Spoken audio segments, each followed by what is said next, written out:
ఇవాళ రాష్ట్రంలో ఒక అప్రకటిత ఎమర్జెన్సీ నడుస్తూ ఉంది.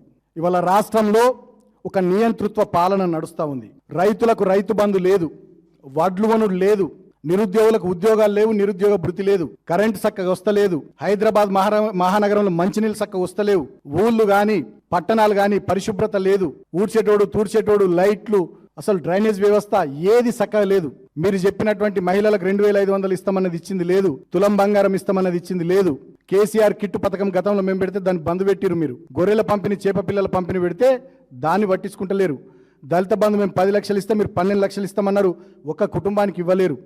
ఇవాళ ఎస్సీలు కానీ బీసీలు కానీ మైనారిటీలు కానీ యువత కానీ మహిళలు కానీ సింగరేణి కార్మిక లోకం కానీ ఏ ఒక్క వర్గం ఈ రాష్ట్రంలో ఈ ప్రభుత్వం పట్ల సంతృప్తికరంగా లేదు.